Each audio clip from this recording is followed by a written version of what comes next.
Exatamente isso. Concordo com a Luciana. Entendi. Se fosse sexta, não ia ser tão boa, né? Então, assim, eu tô adorando, assim, eu gosto muito de dar aula, gosto muito da aula presencial, acho bacana a interação com os alunos, mas essa aula online, nesse momento, me possibilitou estudar de novo. Então, assim, para mim está sendo bem importante, assim, eu estou estudando de novo, muita coisa que eu já estava fazendo, sabe quando você faz burocraticamente? Ai, caramba, o pessoal lá do Aplix achou que eu sofri aqui um acidente. Caí, Aplix. Porque eu comecei para fazer os slides e tal, eu comecei a estudar, ver coisas que eu já não via há muito tempo, eu estava muito ligado nos livros, né? O livro didático, ele vem, uma matéria ali, o mínimo necessário para a gente ir dando a aula, eu ia dando a aula. Então, assim, nesse aspecto, eu estou adorando, porque eu estou buscando e quero acreditar que para vocês isso é importante. Estou buscando informação em vários lugares, na internet, em livros separados, no próprio livro didático. Algumas coisas são que eu acho que não são... o livro não completa, eu tento completar de outras formas. Isso para mim é estudar, né? Voltar para esse lugar, para a sala de aula também. Eu também estou estudando para poder dar aula para vocês. Isso eu acho que está sendo legal. É um baita do incentivo para eu dar aula e para as aulas serem legais, né? Vamos ver se continua assim sempre. Vamos lá. O Platão, a gente começou a ver na semana passada, né? A gente fez percorreu um caminho lá histórico sobre a vida e a obra do Platão, viu aquela transição, né, entre o Sócrates e o Platão e tal, e aí hoje a gente começa a falar propriamente desse que é um dos dois maiores filósofos, assim, os dois grandes filósofos da história, né, apesar de estarem lá na antiguidade, que são referências até hoje, são Platão e o Aristóteles. Eles têm conceitos importantes, eles foram absolutamente, o caso do Platão, os dois, Platão e Aristóteles, foram importantes na construção de um pensamento, de uma racionalização do pensamento cristão, do pensamento religioso, né, católico principalmente. Eles foram responsáveis por uma construção de sistematização do pensamento.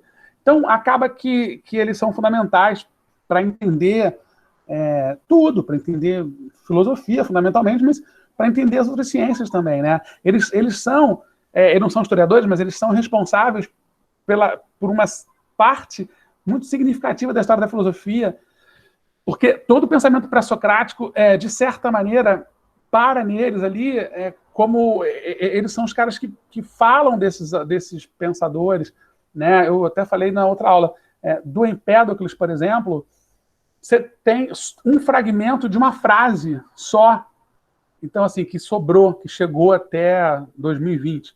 Então, assim, 21, se não é o pensamento do Platão ou do Aristóteles falando a respeito, e de uns outros, mas fundamentalmente deles dois, falando a respeito desses pensadores de antes, a gente não tinha nenhuma informação, eles eram um mito, eles eram parte de alguma mitologia e tal, porque a gente não ia ter certeza de que eles teriam existido, a gente não ia ter a menor ideia do pensamento deles, e mesmo que sobrasse uma frase, a gente não ia completar ela com nada, porque não ia ter como...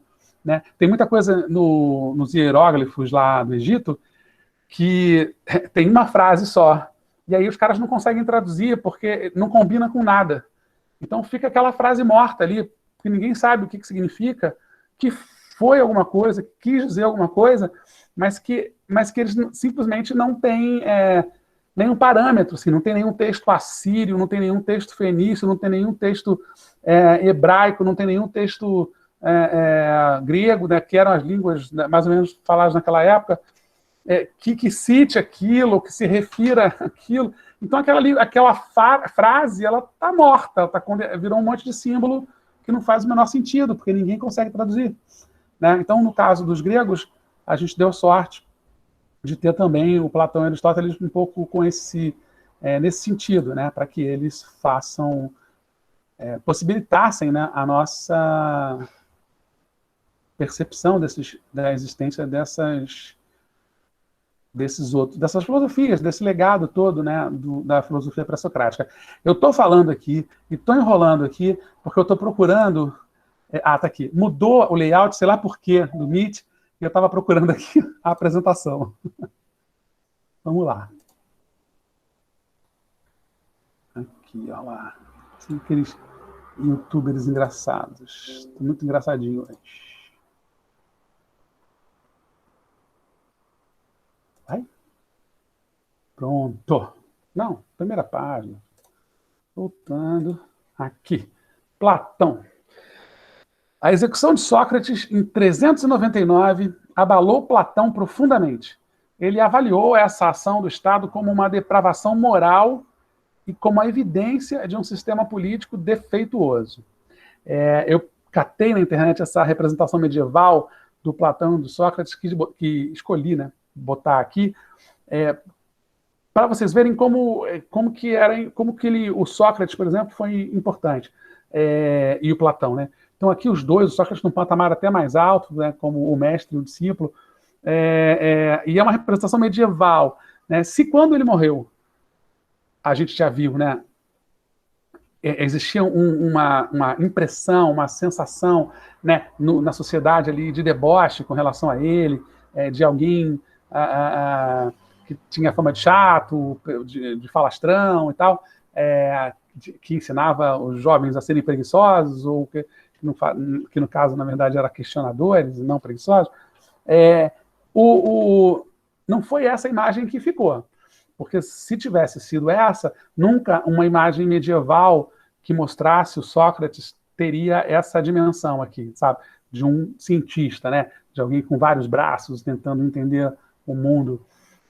E aí eu achei isso um sinal interessante do respeito que já na medievalidade se tinha sobre o Sócrates, muito provavelmente por causa do pensamento platônico, que abre a Idade Média com um pensamento neoplatônico. A gente vai chegar lá, vai falar disso mais lá para frente, e esse pensamento neoplatônico que vai acabar dando origem à inserção do pensamento do Platão dentro das questões do cristianismo. Tá? Mas estamos muito antes disso ainda. Depois da morte de Sócrates, disperso o núcleo que se congregara em torno do mestre, Platão viaja, visita Megara, onde Euclides, que também pertencia ao grupo socrático, acho que vocês veem a teoria euclidiana em matemática em algum momento, no terceiro ano, sei lá, eu não sei, mas esse é o Euclides, que pertencera também ao grupo socrático, fundaram uma escola filosófica vinculando o socratismo e o eleatismo. Peraí que tem um telefone chato aqui querendo falar comigo. Não cai. Pronto. Vai ao sul da Itália, onde convive com Arquitas de Tarento. O famoso matemático e político pitagórico dá-lhe um exemplo vivo de sábio governante que ele depois apontará em A República como solução ideal para os problemas políticos.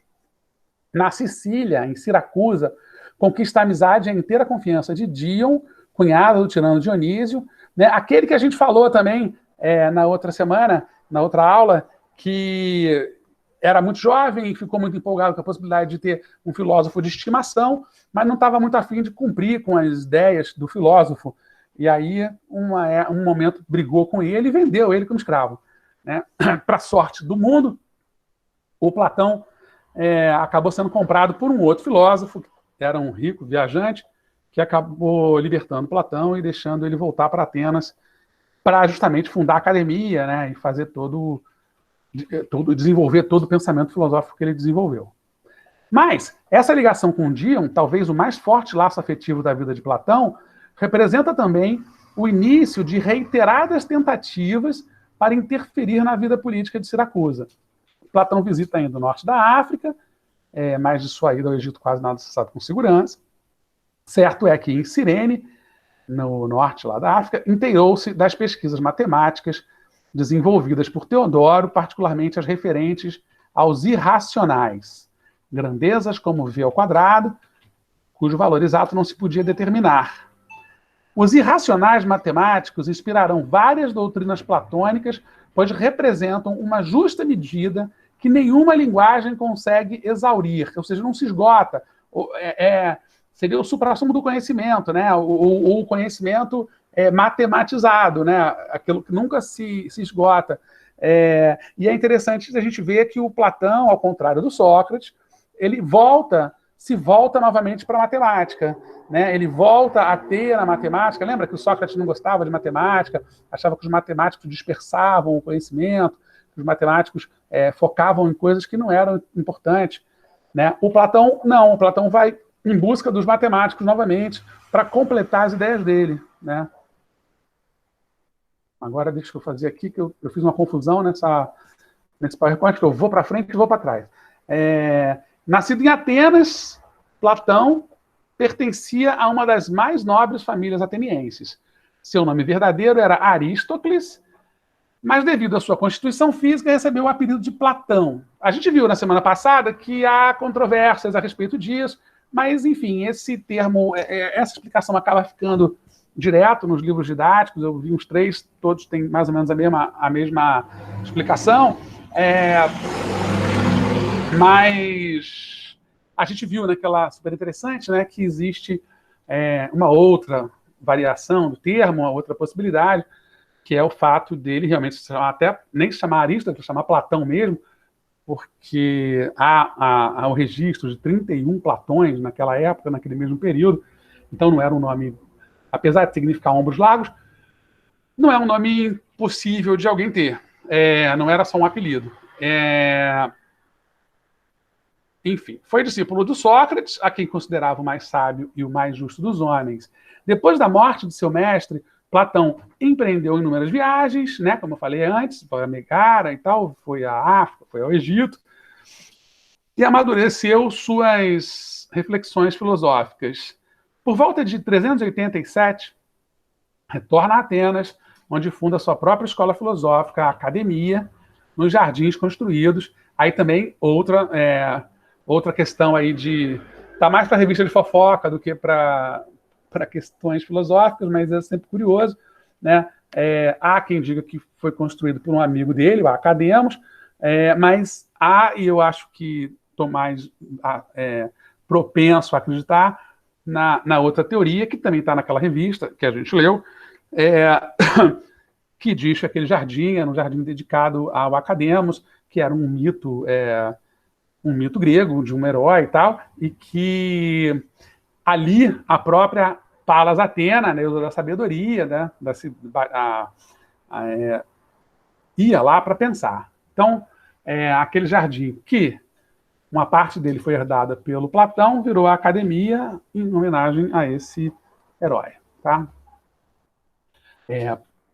Platão nasceu em Atenas, já vamos falar disso, cerca de um ano após a morte do estadista Péricles, né? E aí, só para deixar como detalhe, assim, vocês vão ver em alguns lugares 427, 347, em outros uma interrogação, 428, em outros vocês vão ver essas duas datas, assim como vocês estão vendo agora. Na verdade, era impossível você definir com precisão absoluta. As motos resolveram passar nesse exato momento. Parece que enfim, passa. Porque você não tem como ter precisão. As próprias datas eram marcadas de maneiras diferentes. Né? Em alguns momentos muda. Não chega ali, por exemplo, no começo do Império Romano, com Júlio César, muda todo o calendário. O calendário juliano passa a valer. Né? Esse calendário nosso, o gregoriano, só vai começar a existir no século V depois de Cristo. Então, assim, ter a precisão do tempo é um negócio muito difícil, né? Sobretudo na antiguidade.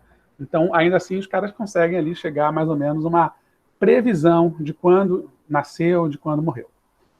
O Aristóteles, na Metafísica, que é um dos livros mais importantes dele, afirma que o Platão também tinha frequentado cursos de filosofia antes de conhecer Sócrates, e que teria se familiarizado primeiro, ou seja, antes do pensamento socrático, com o pensamento de um filósofo meio obscuro chamado Crátilo, que era um discípulo do Heráclito. e, consequentemente, com as doutrinas mobilistas do Heráclito. Lembram do tudo se move o tempo todo, você nunca vai se banhar nas águas do mesmo rio, porque esse rio ele muda o tempo todo, as águas são outras quando você entrar de novo. Essa teoria do Heráclito, ela teve muita repercussão em toda a Hélade, todo o território grego. Tanto Heráclito quanto Parmênides se tornam, né, os grandes filósofos, né, além do Sócrates, obviamente. E o Platão, ele bebeu nessas fontes também, né? Estão lá falando. Só que o Crátilo era uma figura muito mais radical do que o Heráclito, né? Crátilo levou ao extremo os conceitos de Heráclito de fluxo, aquela ideia, né, de que tudo flui, e de devir, o conceito filosófico que indica as mudanças pelas quais passam as coisas.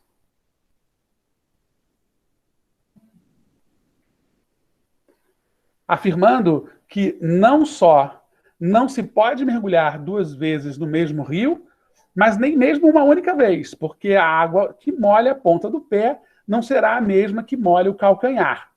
Ele cria um absurdo, né? Com uma conceituação absurda que você simplesmente não pode definir nada a partir dessa teoria. Da mesma forma, pensava que fosse impossível dar um nome às coisas, pois estando estas em constante devir, né, em constante vir a ser, depois o Aristóteles vai falar disso.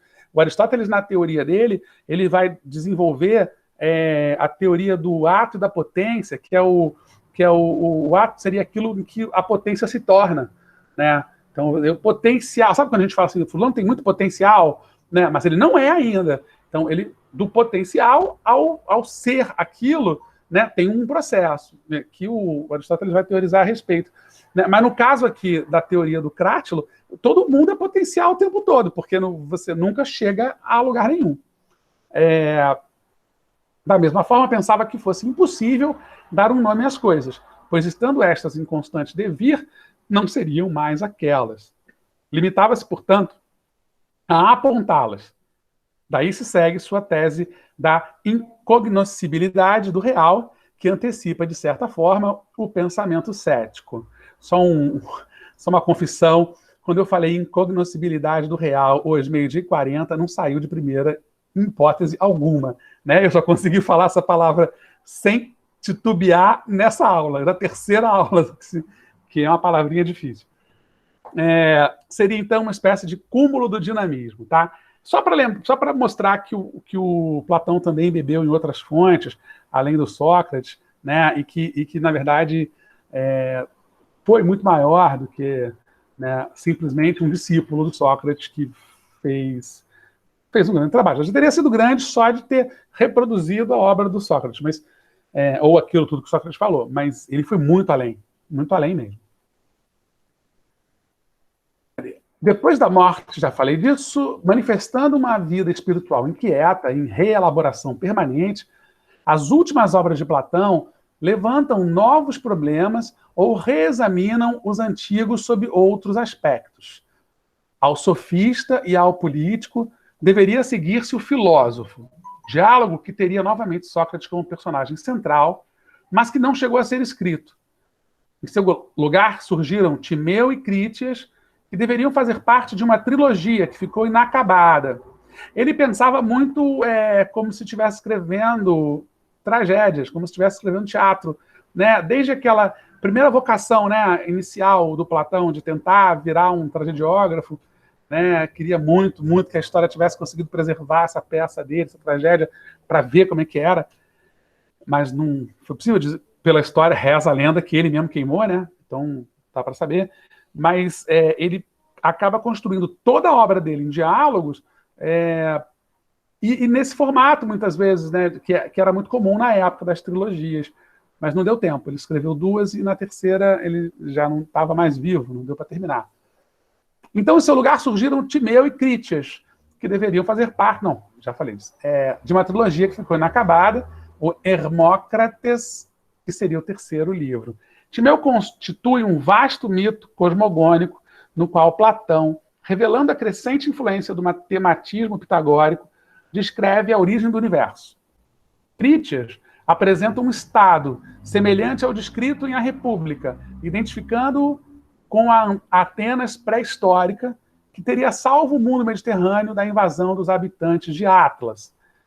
Muito provavelmente uma referência aos fenícios, que eram piratas, que eram navegadores, né, assustadores, que destruíam tudo, mas que deram para a gente a moeda, a escrita, né, enfim, um pouco do que a gente fala e tal, é fenício. Da fase final da obra de Platão é ainda Filebo, que retoma o tema da felicidade humana, tratado à luz das últimas formulações do platonismo. Ao morrer, Platão deixa interminada uma grande obra, As Leis, retomando o problema político e alterando teses expressas anteriormente em A República. Platão propõe, em sua última obra, uma conciliação entre monarquia constitucional e democracia. Isso é interessante, porque assim, você pega o Platão, ele começa a escrever A República na juventude. E ele é um aristocrata. Ele é um aristocrata de origem, né? Ele vê a República matar o professor dele, o mestre dele, por uma decisão que só era possível na democracia, sem a possibilidade de nenhum indulto, ninguém, se está decidido, está decidido, não tem nenhum ser superior, ninguém capaz, né, um sábio maior capaz de mostrar o quão absurda era aquela punição. Então ele de cara identifica na democracia um problema, não refuta a democracia como algo positivo, ao contrário do Sócrates, que era um democrata. Só que no final da vida, ele começa, ainda já para o final do livro, o livro é grande, ele começa a perceber que algumas coisas da democracia eram importantes, né? E que eu acho que pelas experiências que ele teve lá em Siracusa, com os tiranos, né, ele percebe que só o poder na mão de um aristocrata e tal, talvez fosse um equívoco, né? Ou talvez levasse a equívocos. Então ele percebe ele identifica, né, na conciliação entre a monarquia constitucional, quer dizer, uma monarquia que obedeça à Constituição, que obedeça ao que está escrito, né, ainda que seja uma monarquia, e a democracia, havia ali uma possibilidade de governo mais interessante. O interesse juvenil pelos assuntos políticos acompanhou até o fim da vida, mas o aprofundamento da política, da consciência política, significou um longo itinerário que permitiu a construção da primeira grande síntese filosófica do pensamento antigo e abriu horizontes de pesquisa ainda hoje explorados, servindo de inspiração e de estímulo a grandes aventuras do espírito. Então, esse é talvez um dos primeiros papéis importantes, essa grande síntese filosófica do pensamento antigo, a obra do Platão. Como eu falei, que junta o pensamento do Heráclito, do Parmênides, do Sócrates, que estuda o Pitágoras, o pensamento pitagórico, o pensamento da escola eleática, ou seja, ele consegue passear ali por uma parte importante, né, e significativa da filosofia antiga e traz para a gente, traduz para a gente, né, e adapta o pensamento dele, né, e evolui o pensamento dele dessa forma. Diz ele: admitamos, pois, o que me servirá de ponto de partida e de base, que existe um belo em si, por si, um bom, um grande e assim por diante. Essas palavras que Platão faz Sócrates dizer em Fédon representam uma mudança de direção da investigação filosófica em relação aos pensadores do passado. A explicação do mundo físico, desde os filósofos da escola de Mileto, convertia-se na procura de uma situação primordial que justificaria em seu desdobramento a situação presente do cosmos. Antes, a água com Tales, ou limitado ou ilimitado com Anaximandro, ou tudo junto com Anaxágoras, depois, devido a diferentes processos de transformação ou de redistribuição espacial, o universo em seu aspecto atual. A explicação filosófica representava, assim, o encontro de um princípio, né? A arqué, originária, e era, por isso mesmo, movida por interesse arcaizante, de busca de raízes, de desvelamento das origens. Com Platão, essa perspectiva essa índole retrospectiva e horizontal da investigação é substituída pela perspectiva vertical e ascendente, que propõe, seguindo a sugestão do método dos geômetras, né, do pessoal da geometria, as ideias como causas intemporais para os objetos sensíveis. O que é belo, mais ou menos belo, é belo porque existe um belo pleno. O belo, que intemporalmente explica todos os casos e graus particulares de beleza, como a condição sustenta a inteligibilidade do condicionado. Ou seja, existe um belo conceitual que está em algum lugar. Esse belo que está em algum lugar, para o Platão está no mundo das ideias. E aí ele começa a dividir o mundo em dois. Um mundo das ideias e um mundo sensível. Nesse mundo das ideias estão as coisas perfeitas. É um mundo eterno em que as coisas são perfeitas. Olha o mundo eterno do Parmênides, né, que sempre existiu, sempre existirá, que ele vai usar na teoria dele. Né? E o mundo sensível é o mundo das coisas falíveis, né, da vida cotidiana. E que o conhecimento vai fazer com que a gente percorra esse caminho até atingir, eventualmente, esse mundo das ideias e trazer e puxar de lá essas ideias. Tá? É isso, mais ou menos. Aí eu vou para frente. Fundador da Academia de Atenas, Platão, que foi aluno de Sócrates e professor de Aristóteles, acabou se tornando um dos filósofos gregos mais conhecidos e estudados até os dias atuais.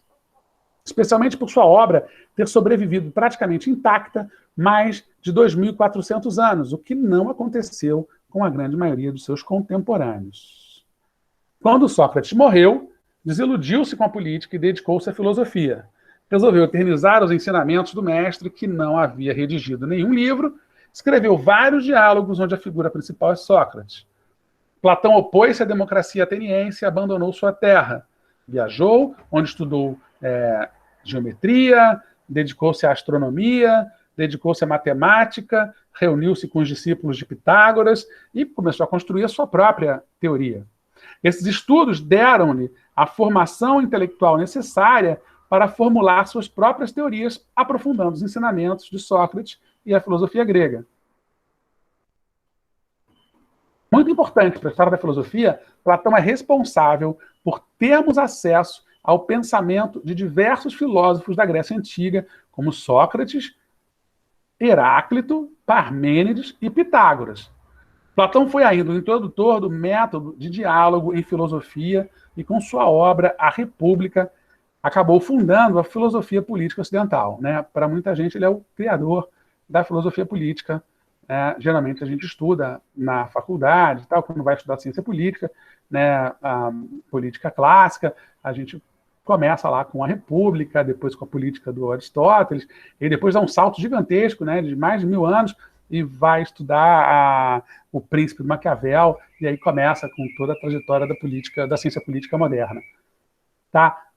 Diz ele do banquete, né, usando as palavras do Sócrates como personagem: o espírito, enquanto usa o corpo como instrumento de percepção, é arrastado pelo próprio corpo à região das coisas mutáveis e efêmeras. Por lá vagueia e fica confuso, diz Sócrates no banquete. O mundo gira ao redor de nossa alma e ela fica como que embriagada, perplexa ao toque das mudanças. Mas voltando a si, a alma põe-se a refletir.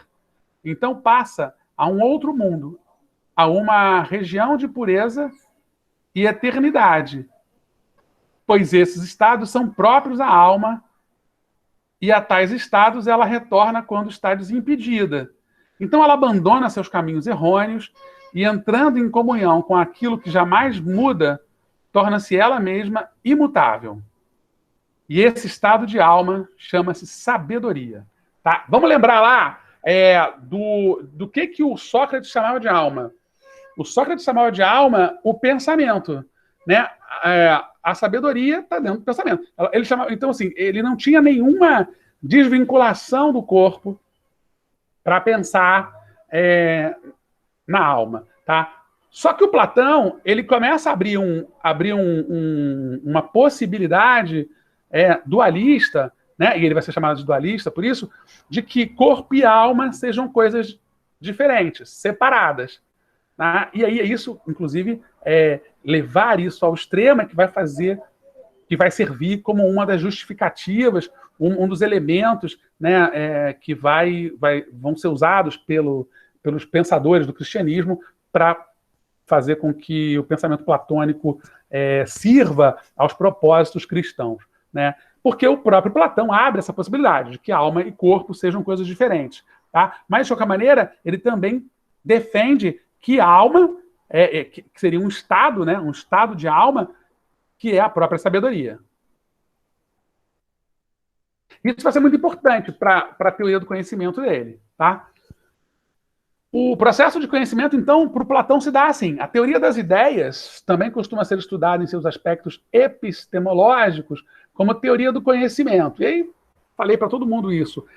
Relaxem com essa palavra. Epistemologia, episteme, epistemológico, é tudo sinônimo de conhecimento. Tá? Vocês vão ver, porque são palavras canônicas, então vai estar no livro, vai estar na prova, vai estar no Enem. Aliás, é muito improvável, por exemplo, que no Enem não caia naquelas questões obrigatórias de filosofia alguma coisa sobre a alegoria da caverna, a teoria das ideias do Platão. Batata, assim, pode apostar, aprende, porque lá é uma questão garantida, certo de ter. Né? São 5, geralmente, uma sobre Aristóteles, uma sobre Platão, uma sobre ali, os iluministas e tal, e alguma sobre o pensamento contemporâneo, para ficar mais bacaninha e tal, para fazer um flerte com o momento, com o mundo atual.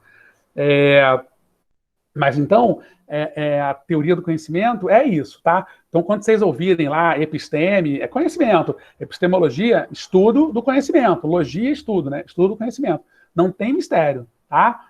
Isso estou falando para vocês porque ano que vem quem vai dar aula para vocês de filosofia é outro professor, eu não sei como é que ele vai lidar com isso, mas enfim, no terceiro ano pode ser um terceiro professor diferente, e aí quando forem para a faculdade, enfim, ou forem fazer o Enem, então tenham isso muito claro na cabeça de vocês. Não tem nenhuma palavra dessas que são colocadas para parecer uma impossibilidade de entendimento. Na verdade, é o contrário. As palavras, quando elas se tornam conceitos, né, elas acabam sendo usadas em qualquer língua, porque para ficar justamente mais fácil de entender. Então, assim, um americano, um estadunidense, um francês, vão ouvir episteme e vão entender exatamente a mesma coisa que vocês aqui no Brasil, nós, né, aqui no Brasil, vão entender quando ouvirem a palavra episteme, entende? Então, você acaba virando uma palavra universal, portanto, um conceito, né? Bom, enfim, não estou dando aula de português. Isso porque nessa doutrina Platão propõe que conhecer a verdade implica um processo de passagem progressiva do mundo sensível, que é o mundo das sombras, das aparências, para o mundo das ideias, que é o mundo das essências, ou dos seres verdadeiros, né? Da sabedoria. Enfim, Matrix é uma aula de alegoria da caverna e da busca por esse conhecimento, da passagem do mundo sensível. A alegoria da caverna é em si isso, né? É uma alegoria para mostrar essa passagem do mundo sombrio, do mundo das aparências, para um mundo verdadeiro, das essências. A primeira etapa desse processo é dominada pelas impressões ou sensações advindas dos sentidos. Essas impressões sensíveis são responsáveis pela opinião, ou a doxa. Né? Doxa é opinião, mesma coisa. Né? Se fala em doxa para um árabe, ele vai entender que é opinião. Se falar em doxa para um japonês, ele vai entender que é opinião. Para um indonésio, ele vai entender que é. Para um brasileiro também. Então, a palavra, por isso que usa uma palavra no original. Tá? Mas aí usam menos. Tá? Às vezes é meio teatrinho de professor de filosofia para tirar uma onda e falar doxa. Estou na doxa, é opinião. Que temos da realidade. Isto é, o saber que se adquire sem uma busca metódica. Então, é interessante, é importante vocês saberem isso. Opinião é um saber que a gente adquire sem a busca metódica, sem a busca do conhecimento, sabe? Por isso que quando há, enfim, discussões e polêmicas na internet e tal, a questão da opinião é sempre jogada na fogueira. Mas a sua opinião não vale. Ela vale, mas vale em termos, né? Ela vale para determinadas coisas, ela vale para o meu saber cotidiano, ela vale para a minha relação familiar, ela vale para a minha relação com os meus amigos, ela vale para ser o começo de alguma descoberta, né? Mas a partir do momento que eu estou em busca do conhecimento, a opinião ela vai sendo colocada em xeque. Se ela não é colocada em xeque, ainda que eu descubra lá na frente, depois de pesquisar muito, que eu estava certo, que a minha opinião estava corretíssima. Né? Mas a possibilidade de eu achar e descobrir que a minha opinião ela está errada é enorme. E a gente tem que ser capaz de se permitir isso. Senão a gente não atinge, não chega a esse lugar do conhecimento nunca. Né?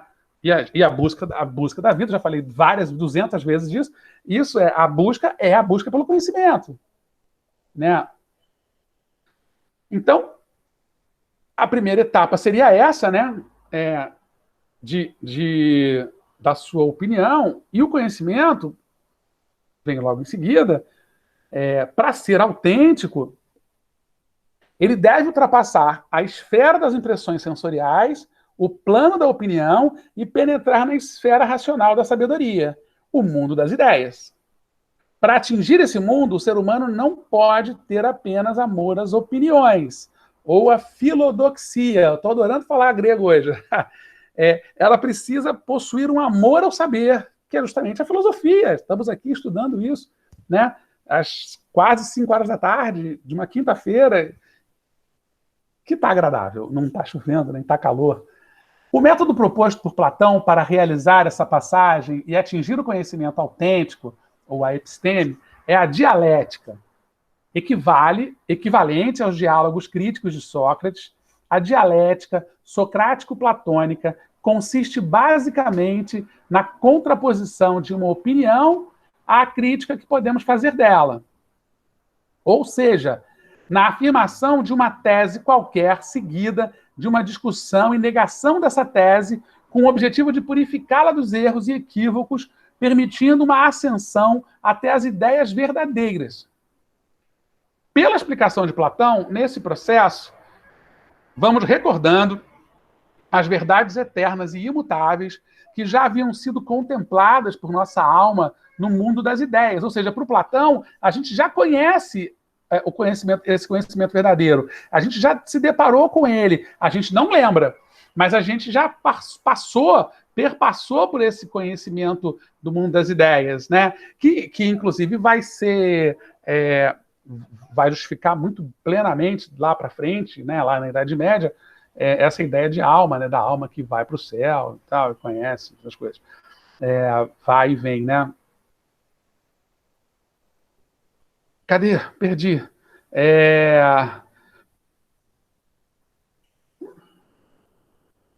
Isso quer dizer que o conhecimento verdadeiro, para ele, é uma imagem do passado, uma reminiscência da alma. A reminiscência é uma lembrança, né? Uma memória, um fragmento de memória. Portanto, temos uma concepção gnosiológica e natista, né? Da gnose e tal. Enfim, eu acho que dá para entender. E aí a gente simplifica aqui, ó. Pronto. Simplifica nesse gráficozinho que tem tudo quanto é livro didático. Tá? Todos têm, na internet também tem. O dualismo platônico se configura dessa maneira. Ideia do bem, né? O mundo das ideias, essa ponta do triângulo, o mundo das ideias eternas, e o mundo sensível, que é o mundo da multiplicidade das coisas, que é o mundo que a gente vive. Sensível por quê? Não é sensível poeticamente sensível, não. É sensível porque é dos sentidos. É sensível porque é um mundo que é percebido pelo tato, pelo paladar, pelo olfato, pela visão. Tá? Tá faltando pela olfato, visão, paladar, tato e... Qual é o quinto sentido, gente? Esqueci. Visão, paladar e a audição, não é isso? Então, por esses sentidos, A famosa ideia do sexto sentido, do sétimo sentido, sei lá, tem umas coisas assim, elas dão conta de alguma coisa que está para além do mundo sensível, tá? Mas o Platão não fala disso. Então vamos lá ao dualismo platônico, né? Isso aqui é um mapa mental, gente. Eu não sei em que aula que alguém perguntou, falou que tinha que fazer um mapa mental. Esse quadrinho aqui, eu peguei na internet, não foi eu que fiz, é um mapa mental da teoria das ideias do Platão, tá? Tem lá a teoria das ideias no meio, e você vai jogando as principais ideias. Está até meio confuso. Eu confesso que eu botei ele sem ter lido antes, e aí que eu achei bacana simplificar, mas tem algumas coisas um pouco confusas. Mas vamos lá. Platão concebia a realidade de maneira dualista. Fato. Um dualista é aquele que acredita haver algo a mais do que uma realidade material. Acredita que, além do mundo que observamos, através de nossos 5 sentidos, há um mundo constituído de coisas não observáveis. Há pessoas que acreditam que, além de um corpo, possuímos uma alma. O corpo é material, já a alma não. Isso seria uma concepção dualista do ser humano. Tá? Dualismo. Platão era dualista em 2 aspectos. Acreditava que o ser humano é constituído de corpo e alma e que o mundo é constituído de 2 realidades, os objetos particulares e as ideias, que a gente vai chamar essas realidades distintas de mundo sensível e mundo das ideias. Os objetos particulares estão no mundo sensível e as ideias estão no mundo das ideias. O primeiro, naturalmente, porque é composto de ideias, e o segundo, porque conhecemos os objetos particulares através da sensação, ou seja, conhecemos esses objetos através da visão, do paladar, do olfato, da audição ou do tato. E aí as ideias. Concebemos uma ideia como algo mental. A ideia do cachorro, por exemplo, pensamos estar na nossa mente e não latindo por aí. Cachorros particulares, o meu cachorro, o cachorro do vizinho, existem na realidade, não apenas nas nossas mentes. Mas a ideia geral de cachorro está presente apenas na nossa mente. Tá? O Platão pensa um pouco diferente, mas é mais ou menos isso. A gente tem uma ideia do que é cachorro. Um animal de 4 patas, né, muito fiel aos seres humanos, e não importa que late. Né? Não importa muito qual é o jeito. Se eu ver um dinamarquês, aquele cachorro gigantesco, enorme, se eu ver um dog alemão, né, aquele cachorro que parece um camelo de grande, e se eu ver um chihuahua, eu sei que os 2 são cachorros. Tanto faz, né? Eles latem, eles mordem, eles comem carne, eles adoram seres humanos, eles têm ali uma relação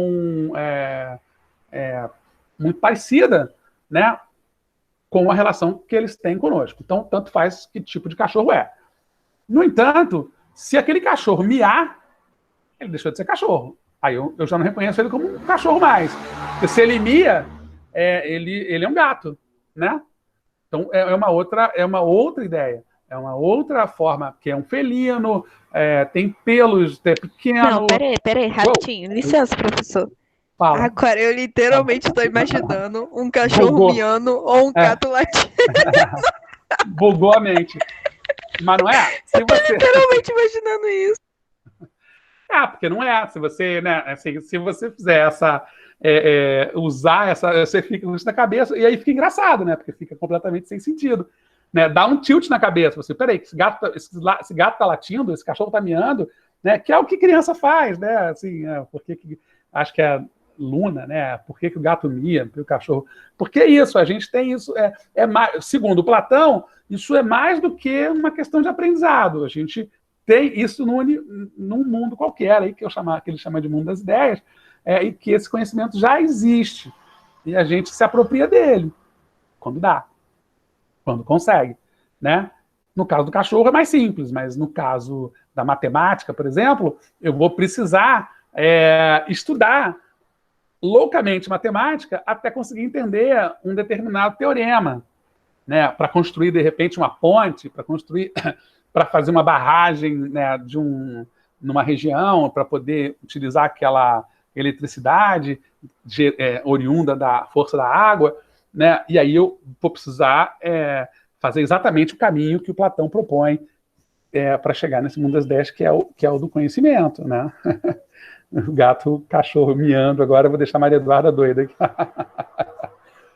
Então, na parte que toca a política, para o Platão existem 3 tipos de caráter que moldam as almas das pessoas.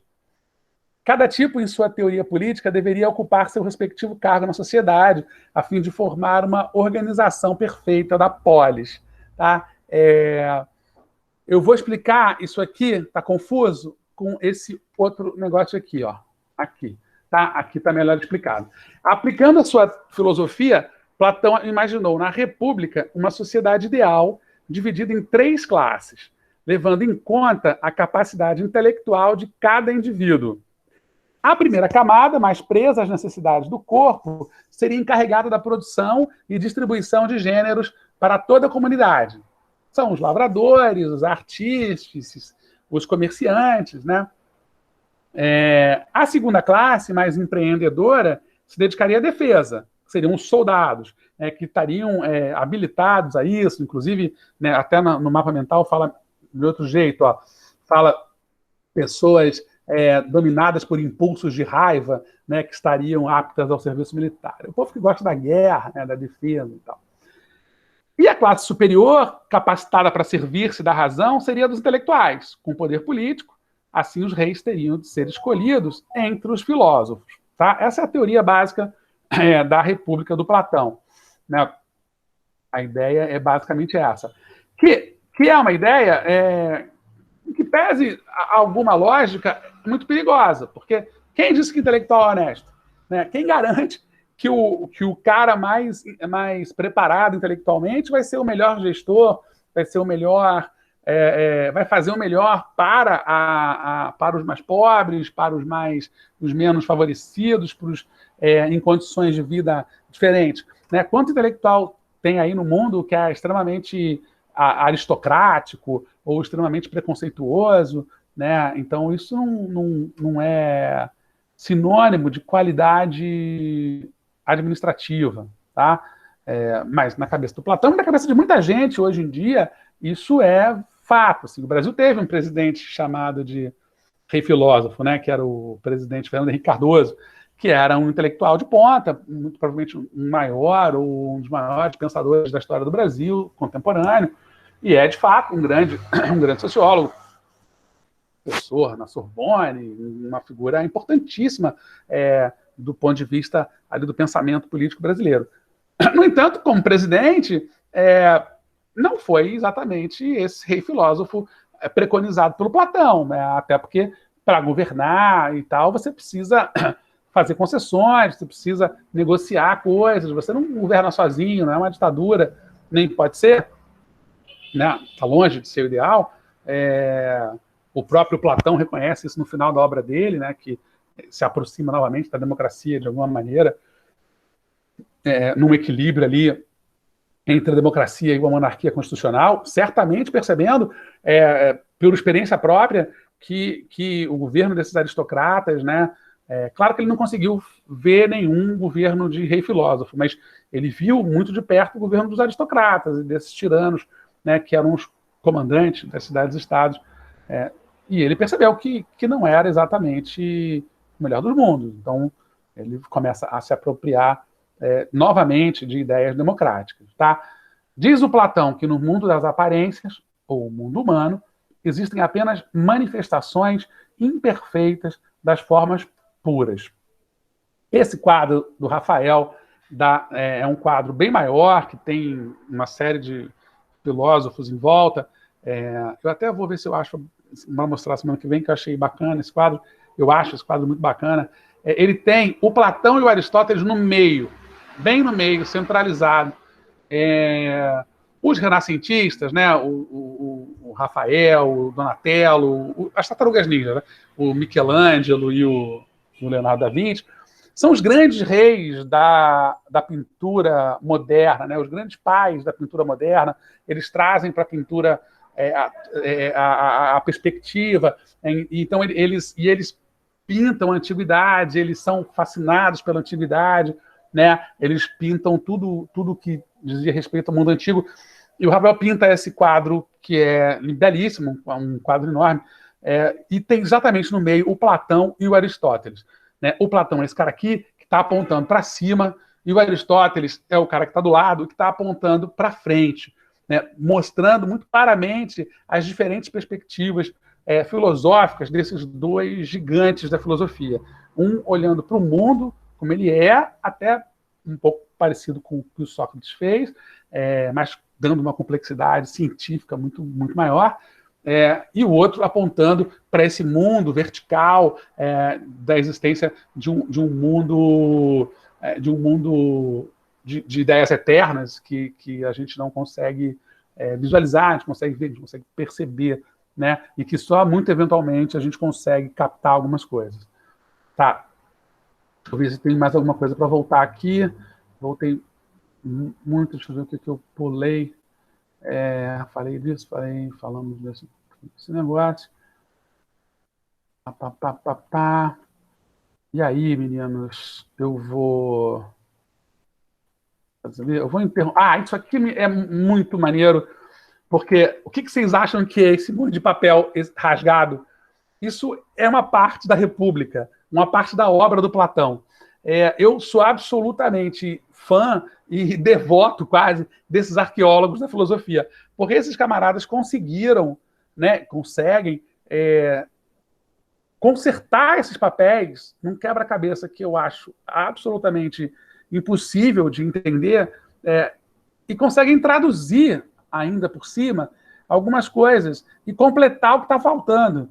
Então, assim, isso aqui é uma folha, um papel, é uma página de uma página da República.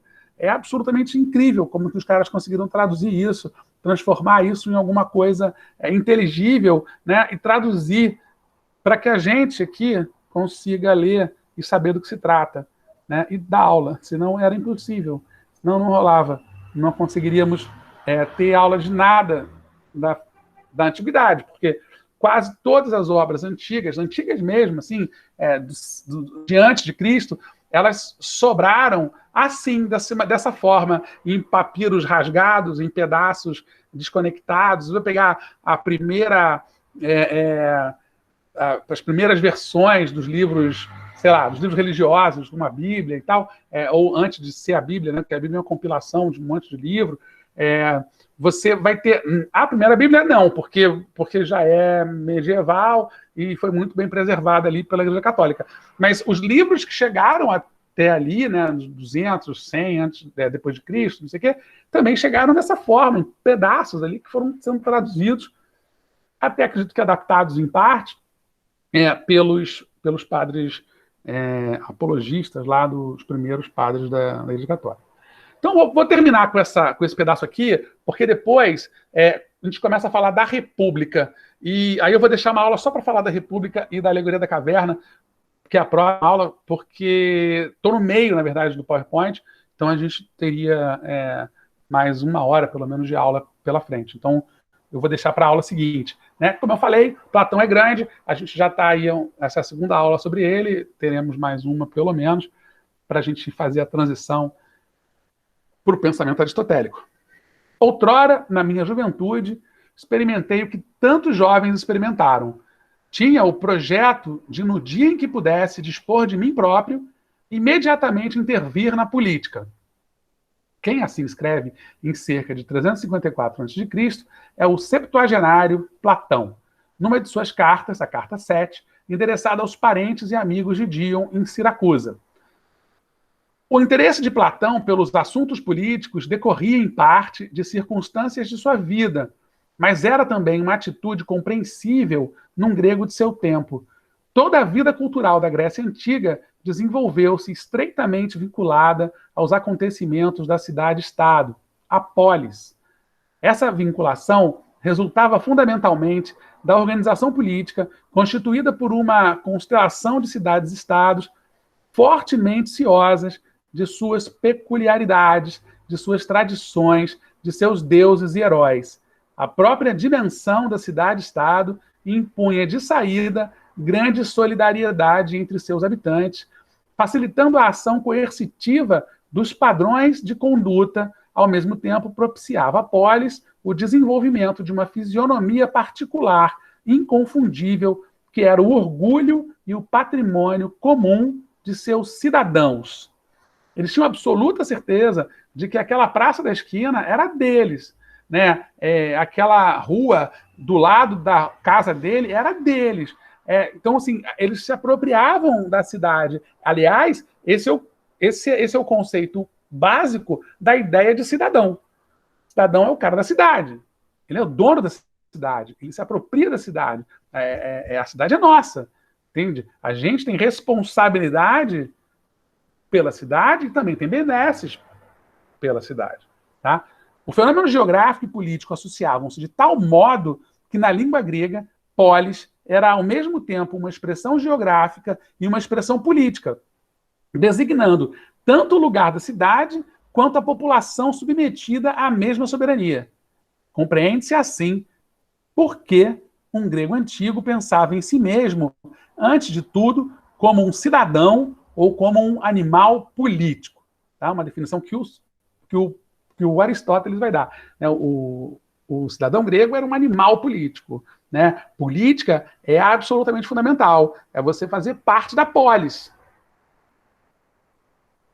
E aí a gente começa aqui a falar da República, e isso que eu vou deixar, porque são 10 livros, é muita coisa, apesar de serem 5 partes principais, e na parte 7 tem a Alegoria da Caverna. Então, eu acho que a gente pode, vocês merecem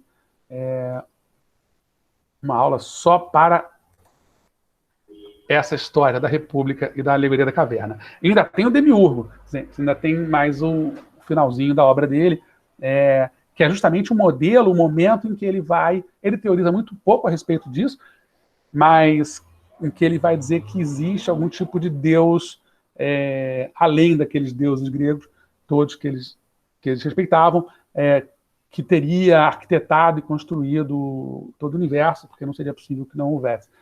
Ele teoriza sobre isso muito rapidamente, mas acaba deixando ali uma pulga atrás da orelha, né, para boa parte dos pensadores, sobretudo que vêm depois do Aristóteles, né, que vão se dedicar ao pensamento platônico. Tá? É isso, meninas. Eu acho que eu consegui falar tudinho. Assim, só queria lembrar que eu acho que eu já falei antes, mas acho que cabe ainda. Todo mundo deve ter visto Matrix, né? Matrix é exatamente a alegoria da caverna. Eu vou deixar para falar na semana que vem deles, porque é exatamente a percepção de que você vive num mundo, né, que aparentemente... Professor, e diga. posso falar um negócio que eu acho que agora todo mundo que tá na videoaula vai me matar? Pode. Eu nunca assisti Matrix. Mas você tem Tô tempo. falando sério, eu nunca assisti. Você tem tempo, você pode assistir Matrix. Eu acho que vale a pena, viu? Acho que vale muito a pena assistir. Primeiro porque é um filme legal, divertido, né? Tem muito intenso, tem muita ação e tal. Os caras conseguiram fazer um negócio que não é muito comum, que é raro, né? Um filme extremamente filosófico e um filme de ação muito bem feito. Né? Então, assim, acho que vale muito a pena. E tá em tudo que é TV, né? Não é difícil de achar. Porque, assim, o filme se propõe a mostrar que o Neo, né, o Neo, vive num mundo de aparências. Né? E quando ele é desconectado ali do negócio que está conectado nele, estou dando spoiler, tá? Você desculpa, mas não estraga o filme do mesmo jeito. Eles se apresentam, é apresentado ao mundo real. E o mundo real é horroroso, é um mundo que, no fundo, dá vontade de voltar a conectar o negocinho e voltar para o mundo das aparências, porque estava tudo ótimo. Só que aquele mundo é um mundo falso, não é um mundo real. Né? Então, acaba que o filme levanta várias discussões interessantes. É melhor viver no mundo real ou no mundo imaginário? É melhor? Não sei, você tem que ver o filme para fazer as suas escolhas. Né? Você tem que ler a Alegoria da Caverna para fazer as suas escolhas. Mas é muito fato, assim, é um fato muito, muito importante entender que muita gente prefere viver num mundo ficcional, num mundo que não é real, né? E aí você fica diante de um problema, porque assim, algumas pessoas até entram em contato com o mundo real, mas acabam, se não voltando para aquela caverna, achando outra, que é essa galera das teorias da conspiração, que começa a acreditar que existe alguma coisa que só ele percebe, que só ele sabe, que está muito além, né? Aí começa a acreditar nos ETs que dominam o mundo e ninguém sabe, ou nas mitologias mais malucas do mundo que se constroem como se elas fossem de fato verdades, quando muito foram alegorias ou exemplos ou tipificações ideais de algum guerreiro que, sei lá, que serviu para dar origem a um determinado grupo, povo, etc. E aí você cria toda uma. E a internet acaba fazendo com que essas coisas sejam tão popularizadas que acabam se tornando praticamente coisas reais, né? Enfim, você faz isso com. Governos têm feito isso, né? Jogam uma notícia falsa na internet, a notícia se dissemina, daqui a pouco ela volta como verdade, daqui a pouco a própria imprensa cai no golpe e aí entra e começa a botar aquelas informações que, na verdade, foram plantadas como mentira e que se tornam realidade. Né? Não parece que eu estou falando do mesmo assunto, mas é literalmente o mesmo assunto. É a mesma coisa. Então, assim, a escolha por viver numa realidade paralela é tua. Você vai fazer essa escolha. Agora, você tem que conhecer o mundo real. Tem que conseguir sair da caverna. E isso é importante. E é disso que o Platão está falando. Né? Que a gente precisa sair da caverna. Assim, você pode escolher viver lá? Pode. Mas se você não conhecer o que está fora da caverna, você vai ser sempre manipulado. Você vai sempre viver numa realidade falsa. Né? E é disso que se trata. A gente vai aprofundar um pouco mais isso na próxima semana, porque eu falo literalmente da República e a Alegoria da Caverna está no capítulo 7 da República. E aí a gente encerra essa jornada platônica e vai para a próxima jornada, que é a jornada aristotélica.